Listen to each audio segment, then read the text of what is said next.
Todo lo que ha recreado la mente humana desde el arte parte de la proyección que se hace del Santo Sudario. O sea, sí habría sido, según el Santo Sudario, digamos, la cara de Cristo. ¿Fue así o no? Bueno, eso ya sería otra discusión. Oye, pero... Dani, ¿y está exhibido? ¿Esto se puede ver? Sí, en la iglesia de Turín. Se exhibe esto como una de las reliquias religiosas más importantes de toda la historia. Mira, aquí tengo el dato exacto. Fue en 1988 cuando se hizo una prueba de datación. Se le sacó un fragmento chiquitito y ¿qué arrojó esto? Que fue muy polémico. Arrojó que esto databa de entre 1260 y 1390 después de Cristo.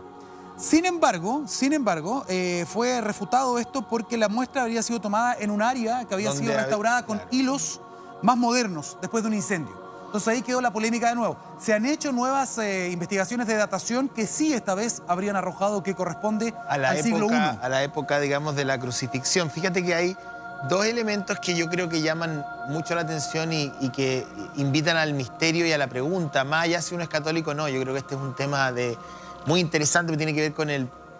Uno se pregunta por el misterio de la vida, que esa es una pregunta que nos hacemos todos y que encontramos distintas respuestas. Entonces, más allá si uno es católico, practicante o no, todo lo que tenga que ver con el misterio de la vida y de dónde venimos y hacia dónde vamos, yo creo que súper apela a cualquiera de nosotros. Esto y los restos de la cruz.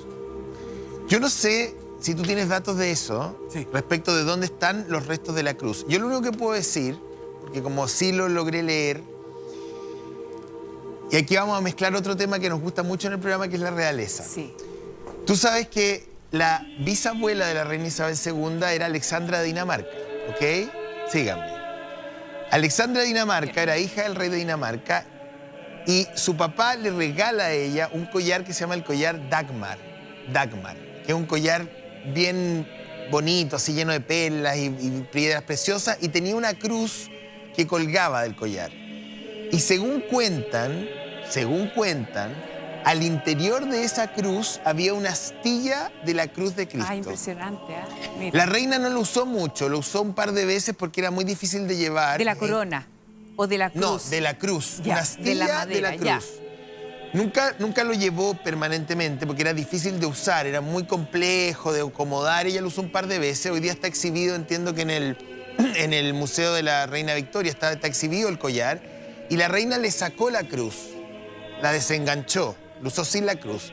Pero originalmente la pregunta es cómo, si es que estaba primero la astilla ahí, y cómo el rey de Dinamarca consigue esa astilla para ponerlo en ese collar y regalárselo a su hija, que luego va a ser la bisabuela de la reina Isabel II. Por eso que uno se pregunta, ¿parte de la cruz de Cristo está dando vuelta, está quizás en manos de algunos? Porque eso más que se lo regale un rey a su hija, a su nieta, esto es como de la humanidad, ¿no? Claro. Esto tiene que estar exhibido para que todos lo vean. Exactamente, son reliquias más allá de tus creencias, son reliquias muy importantes porque Jesucristo sigue siendo una figura trascendental, una figura por la cual nos regimos todos el mundo. O sea, estamos en el año 2025 porque marca justamente el nacimiento de Jesús. Esto es importante porque todavía hay muchas respuestas que no se han contestado y que algunos dicen, no, ese es terreno de la fe, otros dicen, sí, yo puedo tener fe, pero necesito también pruebas. Y lo que decía José con Karen es relevante porque después de la muerte de Jesús, fueron muchos los reyes y emperadores también creyentes que se volvieron al cristianismo y que comenzaron a buscar algunas de las respuestas. De hecho, esta zona donde hoy día está la iglesia del Santo Sepulcro, ¿por quién fue descubierta? Fue descubierta por la emperatriz Helena, que es madre después del emperador Constantino, más o menos en el 326 después de Cristo. Ellos estaban haciendo excavaciones, ¿para qué? Para dar con el lugar donde habría sido crucificado y enterrado el cuerpo de Jesús. Y ahí es donde se descubre este lugar que después es objeto de veneración, donde se arma esta iglesia, ¿no? La iglesia más importante o una de las más importantes hoy. Ahí comenzó entonces lo que es la iglesia del Santo Sepulcro. Sin embargo, hasta el día de hoy no había certeza de que esta era la zona efectivamente donde habría terminado la pasión, el martirio, ¿no? Lo que es la crucifixión de Cristo. Y hay un elemento interesante, que esto también está en los evangelios. Para que tenga duda respecto de la existencia o no de Jesucristo, no solamente está descrito en los evangelios, sino que también hay historiadores. Está Flavio Josefo, está Tácito, que son historiadores, uno judío, otro romano también, que describieron respecto de la figura de Jesús, respecto de la crucifixión de Jesús ordenado por Poncio Pilatos. Por lo tanto, la existencia de él ha sido probada también por Oye, Dani, personas que perdón, no tenían que ver con el cristianismo. Un paréntesis, porque además cuando nace Jesús, llegan estos reyes Sí. del Medio Oriente que estaban esperando estas señales. Ellos Claro, llevaban mucho tiempo estaban esperando mirando al al Mesías. cielo Sí. y esperando justamente que se marcara el lugar exacto donde estaban haciendo en ese momento el Mesías. O sea, hay una serie de datos históricos que coinciden ahí Sí. y que van de la mano, por supuesto, con la fe. Una corta vida, 33 años, pero que marcó hasta el día de hoy a tantas generaciones. Sí. Ahora, hablando de misterios, cuando muere Jesucristo en la cruz, después de estar entre 4 y 6 horas, hay diferencia en los evangelios, crucificado, agonizando, viene este general romano, este soldado romano, le clava la lanza del destino, en el fondo en un costado, para apurar su muerte, porque hasta ellos también habían tenido lástima por el sufrimiento. Y se dice que pasan algunas cosas ahí que todavía son interesantes y que he retratado en algunas películas. Se habla de un terremoto. En el momento bueno, en claro, que Jesús sí. muere, hay un movimiento mira. telúrico.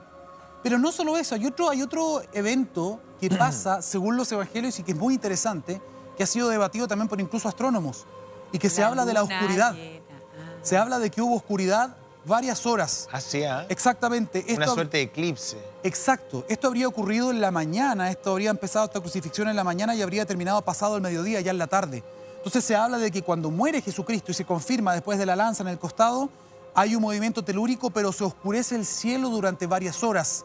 Por lo tanto, la opción de un eclipse es descartada por científicos porque tú lo sabes, el eclipse dura minutos. Claro, no toda la tarde. No toda la tarde, no varias horas. Entonces son... Y eso lo recrean las películas, ¿ah? En algunas Sí. películas lo del terremoto sí, Sí. lo de la oscuridad no tanto, fíjate. Sí, yo lo he visto en algunas películas como que se oscurece el cielo, bueno, se supone que María al pie de la cruz, bueno, y luego lo envuelven en este sudario y lo entierran y bueno, y ahí pasa, digamos, el sábado y resucita el tercer día, o sea, él es crucificado el jueves, pasa el viernes, el sábado resucita el Y el tercer domingo, día. que es la prueba, la gran prueba de la fe, ¿no? Para el mundo creyente. Bueno, este Porque- lugar, la iglesia del Santo Sepulcro, es tan importante, donde se cree ahora y se está comenzando a confirmar por estas pruebas que nos decía Karen respecto de las plantas, lo que había, que coincidía, que esta zona está controlada, esta iglesia, que es uno de los lugares más importantes de todo lo que es la creencia Judeocristiana, claro. cristiana, judío-cristiana. Hoy día es controlada fuertemente por 6 confesiones religiosas.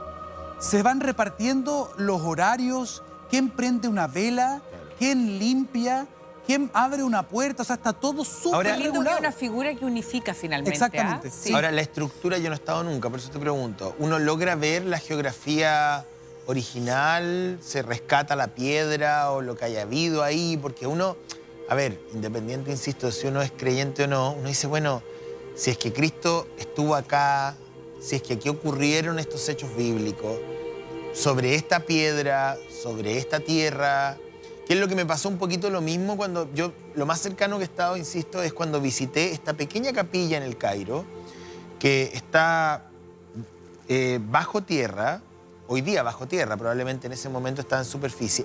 ¿Tú has ido? No, No, tú no has ido. no he ido. Es muy Pero pequeñita. bueno, el origen de la civilización también está ahí, Entonces es tú precioso llegas ahí, eso. es una capilla muy humilde, está más o menos intacta, más o menos. Y te dicen, bueno, cuando María, José y el pequeño Jesús escaparon de Israel, ya, tratando de salvar al niño, recuerda tú, Sí, y que ellos estaba la orden escapan de a matar, Egipto porque sí. está la orden de matarlo, se esconden aquí, en este lugar, durante un plazo determinado, ¿verdad? Porque ellos escapan a Egipto.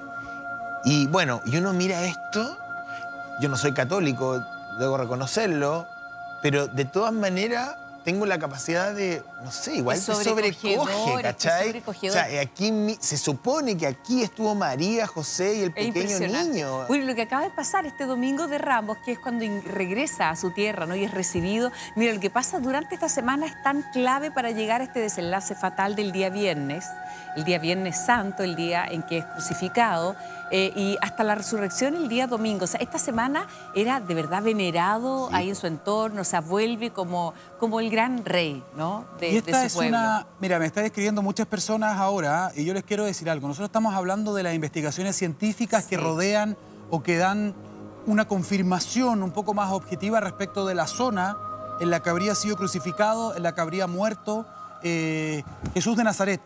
Y es importante, yo sé que el mensaje de él es lo más relevante para las personas que me están escribiendo, porque algunos se molestan por esto. ¿Por qué? Pero es importante porque me dicen que lo que importa no es esto, sino que lo que importa es su mensaje, y eso lo respetamos profundamente. Pero No entiendo, pero no se contrapone una cosa con la otra. claro, que supuestamente la iglesia dice que el mensaje es importante más allá de las reliquias, los objetos. Sin embargo, esto no deja de llamar la atención incluso para personas muy creyentes que también investigan todo esto, que quieren darle un sustento más científico a todo lo que estamos hablando, ¿no? Después de 2000 años esto no deja de ser relevante. Y esta iglesia, la iglesia del Santo Sepulcro, que honestamente yo no he tenido la posibilidad de ir. Yo tampoco. No. Lo que Karen decía, y esto es importante, porque después de tantos años, de tantas divisiones religiosas, se reconoce a la figura de Jesús como una figura importantísima, incluso para otras religiones. Claro. Tanto así que esta iglesia está administrada por 6 confesiones cristianas todas, ¿no? Mucha iglesia ortodoxa, la católica, en fin. Pero la puerta del Santo Sepulcro, la puerta principal, no la abre ninguno de ellos, la abren 2 personas musulmanas. Mira. Y esto se hace así hace más de 1000 años. O sea, acá hay tradiciones que no se han roto. Es tanto el respeto y el cuidado que se tiene con esta zona, la zona donde habría sido martirizado, donde muere Jesús, donde también es sepultado, porque había ahí un lugar, digamos, donde habían diferentes tumbas, que nadie puede mover nada sin el permiso del otro. De hecho, hay una escalera que se le conoce como la Santa Escalera. Hay una escalera sobre el Santo Sepulcro ¿Que te lleva a dónde? que hace casi 300 años no se mueve. Es una escalera de madera Ya. que está ahí hace 300 años y que nadie ha querido tocarla, ¿no? O sea, se respeta muchísimo cada elemento, cada vela que se prende, la limpieza que se hace, quién puede entrar, quién no puede entrar. Entonces, es bien impresionante. Yo no he estado en el lugar, mis padres fueron y me decían que era un lugar Sobrecogedor, sobrecoge. impresionante. Sí, Oye, y otro de los misterios es el rostro que tuvo Jesús. Claro, A propósito de lo que tú claro. mencionabas, qué característica, porque claro, el cine distorsiona un poco. Ahí, no sé, está la barba, te das cuenta el pelo más largo, los ojos. pero también una fisonomía que correspondería un poco a lo que se vive hoy en día en África, ¿no? También, ¿eh? Sí, claro. Yo no sé, en algún momento digitalmente se logró como recrear, rediseñar, visualizar el rostro de Cristo, y no es necesariamente el rostro que el cine nos ha mostrado, al menos el cine más hollywoodense, por decirlo de alguna manera. Cuando si ustedes lo buscan, hay muchos reportajes que hablan de la verdadero aplicación de tecnología digital para saber cuál fue su verdadero rostro a partir de la poca información que hay, tanto en las escrituras como en el Santo Sudario. Y ahí te encuentras con no es Jesucristo superestrella lo que aparece, No. sino que es otro rostro. Ujú. Así es. Y hoy día, insisto, no sé si puedo mostrar de nuevo eso. Ustedes están viendo ahí lo que es el Santo Sudario, la sábana santa de Turín, que tendría las marcas de una persona de un poco más de 1,80 m, con más o menos respetando las facciones y lo que describían los evangelios de cómo era Jesucristo, que era Alto igual, ¿ah? aparentemente en Sí, ese tiempo era una persona bastante más alta que el promedio. Ahora, ¿por qué? Y vuelvo a la pregunta, es muy interesante que tú lo hayas planteado. ¿Por qué la tela fue impresa de esa manera? Porque no es usual de No. que una tela quede impresa en una imagen Como que se plasme la imagen de esa manera tan durante clara. 2000 años. Se habla de una oxidación de golpe producto de un aumento de radiación. Esa es una de las teorías, un aumento súbito de radiación que habría dejado esta huella y que además es muy tenue, es un sepia muy suave. Lo que pasa es que cuando estamos viendo nosotros la imagen es porque ha pasado por tecnología mucho más actual. Se hizo Para una especie poder- de negativo, claro. y en el Claro. negativo lo que más impresiona es que es realmente como un negativo de una cámara Una antigua. foto, claro. Es una verdadera foto. Oye, bueno, que y quedó tiene marcada. estas marcas en la frente de la corona de espinas, ¿no? Un hombre de flagelación en la una palma. edad mediana Sí. para la época, con barba, una nariz así como bien... Bastante fina. Bastante fina. Cara alargada. Sí, ¿Fija? cara más bien La larga, cara pelo alargada, bueno, largo. estaba muy delgado, además, Sí. probablemente. Pelo muy largo, Por el bueno. maltrato. Y este como rictus de serenidad, pero al mismo tiempo también como de dolor, ¿ah? Como muy sereno, pero sí como muy intenso, muy profundo. Exactamente, tenía marcas de flagelación, tenía huella de laceración en el costado por un objeto puntiagudo, por una lanza, tenía también marcas de sangre en sus muñecas, porque ustedes recuerden que durante mucho tiempo también el cine retrató mal este evento y ponían los clavos en las manos.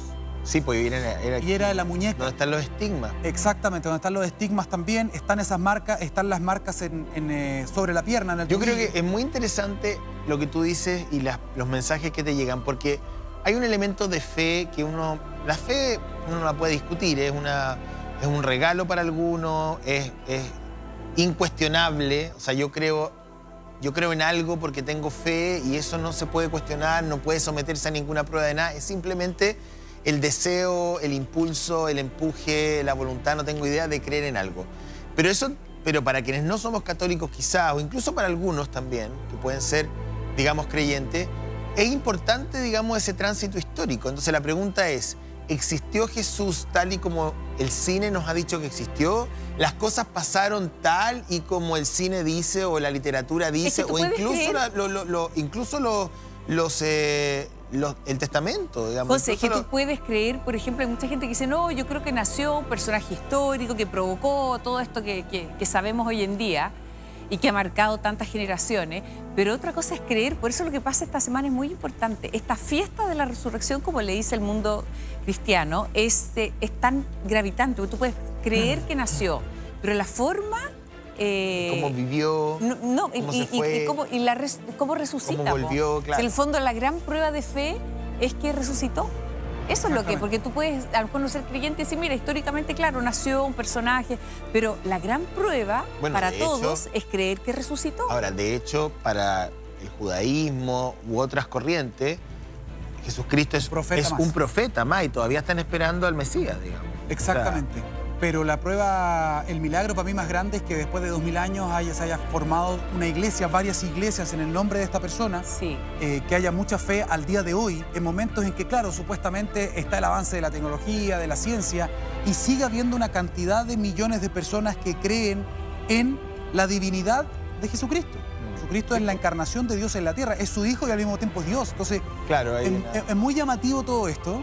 El mensaje de él es muy importante, sigue uniendo y dándole esperanza a muchísima gente también. Pero en esa crítica que te llega a ti, digamos, pienso yo, ahora estoy reflexionando, ¿será que aplicarle ciencia a esto es un poco destruir ese núcleo de fe? Como que no sería aplicable pedir pruebas científicas para la existencia de Jesús, o su muerte, o su resurrección. Claro. Estoy pensando. Para algunos, digamos. Pero también hay científicos que son creyentes. Entonces a ellos les sirve mucho unir ambas pasiones, ¿no? La fe y la razón, porque dicen que pueden ir de la mano. Dicho eso, y guardando todo el respeto posible, nosotros tenemos el rostro que queda marcado en la sábana santa. Uno de los grandes misterios hasta el día de hoy. Ahí está justamente en negativo, que muestra lo que sería a priori el rostro, según muchos, ¿no? De la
tema que es un tema tan magnético, ¿no? Totalmente. Donde vamos a permitir unir un poquito la historia, la fe y surgen las dudas con respecto al rostro que tuvo Jesús. Bienvenido, qué gusto Cristóbal. saludarte.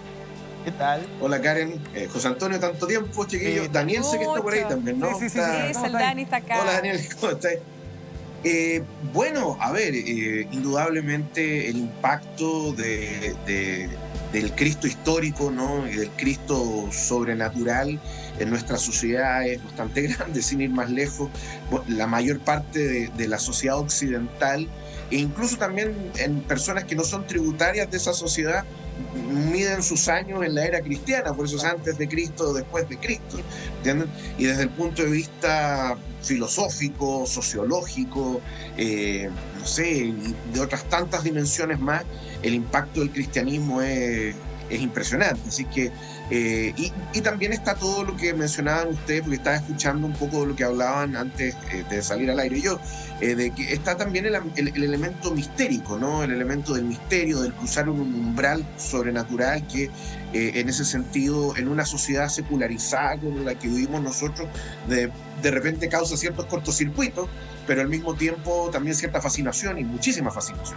Oye, ¿qué te parece este Jesús que revive de acuerdo a esta tecnología y a la inteligencia artificial con este rostro? ¿Calza un poco a lo mejor con el lugar donde habría nacido, con la altura a lo mejor que habría tenido, con los rasgos físicos? ¿Te hace sentido, Cristóbal? Se ve un poquito europeo, debo decirlo, Sí. por sus rasgos, ¿no es cierto? Esa nariz aquilina, ¿no es cierto? Ese rostro más, ¿cómo se llama? ¿Cómo decirlo? Con pómulos grandes, con una cara más recta, una mandíbula más profunda. En realidad, Cristo nació en Medio Oriente, ¿no? En la zona de Palestina, Israel, y hasta cierto punto, claro, ahí hubo una mezcla interesante de poblaciones, ¿no? Pero los judíos usualmente no se mezclaban con otros grupos y por lo tanto mantenían ciertas características muy claras, ¿no? Por otro lado, también respecto al sudario de Turín, que es lo que ustedes estaban conversando, el tema de la sábana santa, claro, se ha llegado a la conclusión que en realidad Jesús no era una persona muy alta, porque claro, la sábana es gigante, pero hay que tomar en consideración que estaba enrollado en torno a la sábana. Entonces, por lo tanto, debe haber medido entre 1,65 m y 1,68 m, de acuerdo a Ahora, ¿cómo se llama? A los análisis que se han hecho. ¿Sí? ¿Qué se sabe de la sábana particularmente? O sea, ¿ha habido, digamos, hoy día una trazabilidad histórica para creer que la sábana es el manto con el cual se envolvió el cuerpo o no? ¿O es un misterio que queda, digamos, a criterio de la fe de cada uno? Mira, a ver, durante siglos, ¿no? Se consideró que la sábana santa era original, ¿no es cierto? Que era en el fondo el sudario en el que había sido envuelto Cristo. La cantidad de, ¿cómo se llama? El tipo de tela, la datación, etcétera, parecía que iban por ese lado. Pero, si no me falla la memoria, en la década de los 90 se hizo un análisis del sudario y se encontró que en realidad era más nuevo, pertenecería al siglo XV o al siglo XVI, incluso se empezaron a ver, perdón, al siglo XIII o al siglo XIV, y que se habría descubierto en el fondo cuál habría sido la técnica, ¿no? Para poder hacer la imagen, etc. El tema es que estudios posteriores demostraron otra cosa. Primero, el polen, ¿no? El polen que afecta tanto a los alérgicos, ¿no? El polen que se encontró en la sábana santa no solamente databa de la época en que habría vivido Cristo, y sino también que de las plantas del lugar donde había vivido. En segundo lugar, el sudario durante... Claro, pero esto se pone más interesante. ¿Por qué? Porque el sudario estuvo guardado durante siglos, literalmente como uno guarda una toalla, ¿lo entienden? Así doblado y estaba en un relicario que sería, lamentablemente no puedo decir, será unos 70, 80 centímetros de ancho por unos 45, 50 centímetros de fondo. Y la cuestión es que estaba guardado en una iglesia y el asunto es que hubo un incendio y parte del relicario se derritió encima del sudario. Me explico, estaba hecho de plata el relicario y parte de las partículas de plata se mezclaron con las hebras del sudario, buena parte de las hebras del sudario. ¿Qué fue lo que pasó? Que el relicario es del siglo XIII o XIV y habría contaminado entonces la sábana. Claro, hay una explicación. Esa es la conclusión final a la que se llegó. Hay una explicación. Mira. Ahora la imagen. ¿Por qué el lino habría grabado la silueta de un de una cara. Si yo supiera eso, José Antonio, créeme que Pero ya tú lo habría sabes escrito un libro. todo, hombre, Todo, todo lo pues. sabes. Oye, Cristóbal, Pero porque hay- acá lo que nos decía el Dani es que parece que hubo una radiación, Como un golpe de calor. un golpe de calor tan fuerte Claro, que eso hizo que se impregnara y se plasmara la imagen Es una ahí hipótesis. en esta tela de lino, que es una tela Bueno, tan es que noble. ahí está el otro punto. Volvamos a los estudios de los 90, donde se empezó a estudiar cómo habría sido esta falsificación medieval. Que en el fondo lo que hicieron fue, esto es súper alambicado, en todo Ya. caso, que el rostro lo habrían hecho con una especie como de máscara que estaba hecha de metal y la habrían calentado y eso habría de alguna manera generado una reacción en el lino, lo mismo con el resto del cuerpo. Pero el problema es que se encontraron isótopos radioactivos, ¿Qué cosa? que siempre todas las cosas lo tienen, esta agenda lo tiene, yo lo tengo, ustedes, todos estamos irradiados hasta cierto punto, ¿no? Pero en forma muy, muy tenue. Y la cuestión es que se encontraron estos isótopos radioactivos, ¿no es cierto? Que es lo que permite datar también con carbono 14 y otras técnicas, ¿no es cierto? Pero parte de la radiación no se entendía de dónde venía, porque una cosa es la residual, propia de vivir en un mundo que tiene una estrella que nos irradia todos los días y nos tira, en el fondo, ¿cómo se llama? Gracias al campo magnético de la Tierra no nos freímos, pero por otro lado, pareciera, y ahí es donde está el tema, que la radiación o el impulso, ¿no es cierto?, energético, vino literalmente de adentro hacia afuera del sudario. ¿Me entienden? Y eso es una cuestión que no es posible explicar todavía. Entonces, se ha caído la tesis de la falsificación medieval, por un lado. El tema de la imagen es todavía un misterio. La ciencia moderna no ha logrado establecer cómo fue que se hizo. Y así persiste, ¿no?, el ámbito del misterio y de la duda respecto a la imagen de Cristo en el sudario. Oye, quiero complementar lo que nos está entregando justamente nuestro querido historiador, que me ha tocado entrevistar un par de veces también. Un abrazo de nuevo. ¿Sabes qué? La datación de esta tela se hizo en el 88. Y ahí, claro, Eso. decía que era de 1300, 1600, después de Cristo, pero, claro, se dice que la zona que ellos analizaron correspondería a una restauración que se hizo después, ¿no? Probablemente por eso decían corresponde a otro momento. Esto se ha objetado. Sin embargo, y respondiendo a la pregunta que hacía José también, pruebas genéticas, pruebas a las muestras que hay en el lienzo. Esto se hizo mucho más recientemente, en el año 2015, exactamente hace 10 años, y lo hizo la profesora Giovanna Barbugliani de la Universidad de Padua. Ella es genetista. ¿Qué hizo? Tomó algunas pruebas, algunas muestras de polvo y restos biológicos microscópicos que estaban en el sudario. ¿Y qué se detectó acá? Y esto es interesante. Había ADN mitocondrial, este se hereda por la madre, ¿ah? Esto es lo que tú De múltiples decías. personas. Atención, porque esto El ADN. fue un lienzo que fue tratado, que fue tomado, que fue movido durante siglos, ¿no?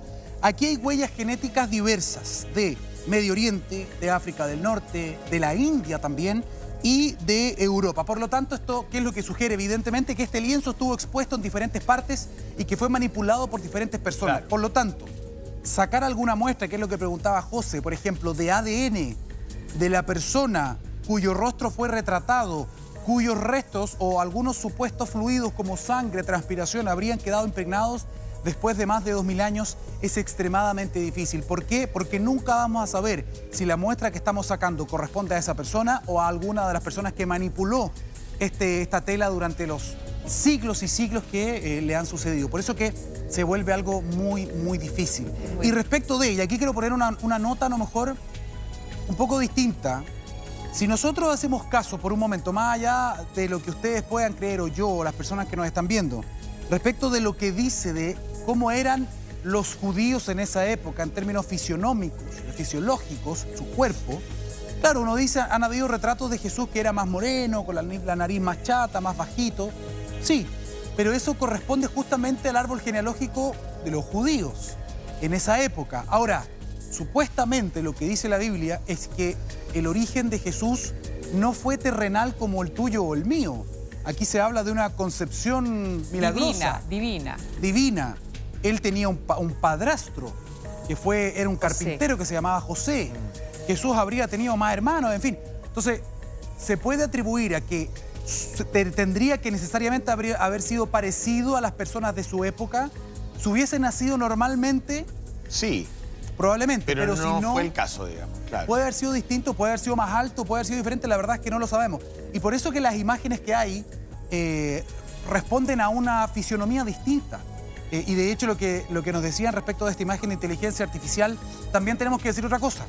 Estos modelos que generan estas imágenes no están limpios completamente, tienen sus sesgos también. Están condicionados. Están condicionados por el cine, por las películas, por otros elementos que han sido entrenados, digamos. Pero, por para ejemplo, Dani o Cristóbal, la comida, o sea, todo esto ha sido analizado, de qué se alimentaban, o sea, todo eso incidía además en el estado en el que se encontraban, en el cuerpo, en el físico, en el tipo de piel, ¿no es cierto?, el pan, los pescados. Sabemos un poco por las escrituras de lo que era habitual en esa época, además que formaba parte ahí de la, Claro. de la comida que... Y eso está descrito históricamente, ahí usted sabe muchísimo más. más que yo, ¿no? De hecho, las figuras, las usanzas, las costumbres, lo que se heredaba, la herencia cultural. Lo que caminaban, Daniel, Sí. cómo se desplazaban, cómo el sol curtía la piel. O sea, hay una serie de antecedentes que son importantes, ¿no? Cristóbal. Bueno, de hecho, para complementar un poco lo que decía Daniel, dentro de los exámenes que se hicieron, por ejemplo, a los fluidos que se encontraron en el sudario, claro, hay mucho ADN de mujeres, cosa que no sería raro, porque de acuerdo a las tradiciones judías Había muchas de la mujeres época volviendo y al al mismo país. tiempo se me fue. Las tradiciones judías de la época y el recuento de la Biblia, son las mujeres las que se encargan de lavar el cuerpo de Cristo y prepararlo para la tumba. Eso es un elemento. De envolverlo. El ADN está en nuestros Me llama la dedos, ¿me atención entiendes? O sea, en algo. la piel. Sí. De todo Bueno, lo son las que- mujeres las que descubren que se había con la Virgen, ¿no? Que se corrió la piedra y que había resucitado. Todo lo que estamos conversando, o la mayoría de las cosas que estamos conversando, uno o las ha escuchado o las ha visto en algún documental, pero el tema del polen, fíjate que a mí me sorprendió. No lo había escuchado. No lo había escuchado, que a partir de Las plantas. las plantas tú pudieses establecer periodos históricos. Claro. Sí, se usa esto también para hacer... Se usan varias cosas, pero afortunadamente se pudo rescatar este polen, se pudo datar. Ese polen puede permanecer ahí ¿cuánto tiempo? Claro, si es que no está expuesto a demasiadas inclemencias, puede mantenerse ahí durante mucho tiempo. Estamos hablando de 2000 años. O sea, Así que, imagínate. acuérdate que acaban, y cambiando un poco fuerte el tema, pero acaban de revivir o desextinguir, lo cual es muy polémico. Ay, lo de los lobos. Lo de los lobos gigantes, el lobo terrible, y estos son restos de fósiles de 14.000 y 73.000 años. Es decir, con las técnicas actuales uno puede recuperar parte de estos elementos. O sea, se pueden conservar en el tiempo. Claro, Ya, con pero las el tecnologías de polen hoy. te da data, o sea, Sí. te da fecha. O sea, no solo eso, te sorprende lo del polen, que a mí también me llama la atención. O sea, no lo había Pero, por escuchado, ejemplo, ¿cómo hoy día los científicos pueden saber cuáles eran los gases que componían la atmósfera, hablando del cambio climático, por ejemplo, hace 100.000 años, o hace 200.000 años, o hace 1.000.000 de años? ¿Cómo lo saben? Ahí no es el polen. Ahí ellos sacan un pedazo de hielo, por ejemplo, de los casquetes, pero que son profundos, y tienen micro burbujas, y ellos pueden saber de esas pequeñas y micro burbujas cuáles eran los gases que había, la proporción que había de CO2, en fin, de otros elementos. Lo mismo con el polen o algunos elementos por el estilo, que todavía se mantienen producto de grandes erupciones volcánicas o de la caída de grandes asteroides en este planeta. Se puede recuperar, claro, están fosilizados, pero se puede sacar información de ahí. O sea, es realmente impresionante, y en este caso, si uno lo pone en esa perspectiva, 2.000 años no es tanto tiempo. O sea, claro, si tú hablas de que acá, digamos, la data de 4 millones de años más, claro, 2.000 años es una propina. Exactamente. Es poco tiempo, y yo insisto en esto, más allá de la fe de cada uno, es muy importante que estemos conversando contigo, Cristóbal, porque tú eres historiador y la figura de Jesús fue reconocida. Yo había leído a Flavio Josefo, a Tácito también, como parte de algunos historiadores que recogieron la figura de Jesús, no siempre diciendo que era divino o no, pero efectivamente que era un profeta importante, retratan su muerte, hablan de Poncio Pilatos, es decir, hablan de la figura histórica, y muchos se apoyan en estos relatos también, que no son necesariamente personas creyentes, para decir Pero Jesús en existió. ese sentido, la historia, Cristóbal, ¿cuenta la vida de Jesús tal como la conocemos hoy día o no? En parte, porque claro, por un lado están los evangelios sinópticos, que son los 4 grandes evangelios, Claro. San Mateo, San Marcos, San Lucas y San San Juan, Juan. ¿no es cierto?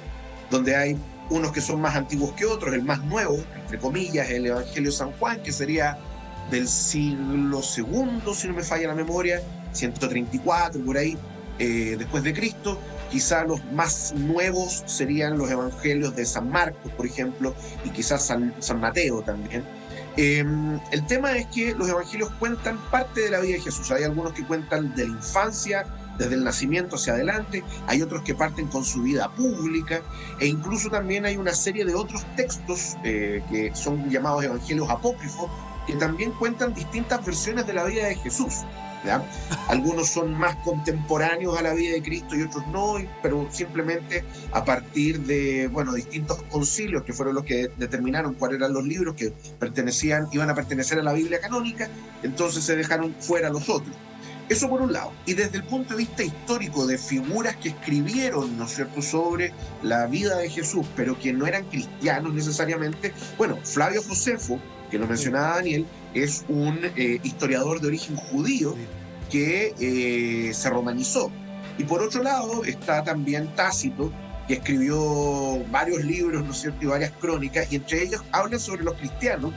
Los romanos siempre hablan de los cristianos como gente molesta, así como insignificante, como que el cristianismo no es relevante, que es una secta judía, que es de frontera, ¿me entiendes? Flavio Josefo hace un análisis mucho más potente de la figura de Cristo, y en ese sentido, si bien Flavio Josefo vivió por lo menos unos 200 años, 170 años después que Cristo, aproximadamente, o su libro, ¿no?, fue conocido después de esa época, los registros respecto a la existencia del cristianismo y de Jesús son bastante sólidos, ¿entiendes? Hay un rastro histórico bastante potente. Entonces, en el fondo, uno no puede llegar a concluir que, no, que Jesucristo nunca existió y esto son simplemente una especie como de fantasía, claro, o de leyenda masiva. Claro. No, exacto, Cristóbal, muchas gracias. Gracias, Cristóbal. Gracias, Cristóbal, qué un rico abrazo. detenerse ahí un ratito a hablar de estos temas justamente además en esta semana. Ahí te vamos a estar molestando en los próximos días. Un abrazo grande, qué rico volver a verte. Bien. Cuídense mucho, un gran abrazo. Que esté bien, Bien, pues igualmente. Daniel, que tenga una Gracias, linda Dani, querido. Semana Santa. Eso. Muchas gracias. ¿Les puedo decir algo antes Sí. de cerrar? Uno, pensemos bien en el mensaje en torno a la figura de la más allá del tema científico, que es súper relevante. Y dos cosas.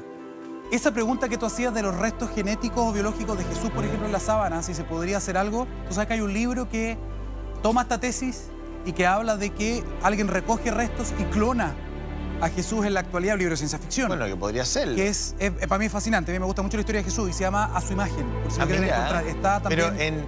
Pero en estricto rigor, ¿se podría? Si rescatáramos material genético del Santo Sudario. Sí, o sea, hoy día está la opción de clonar, fácilmente.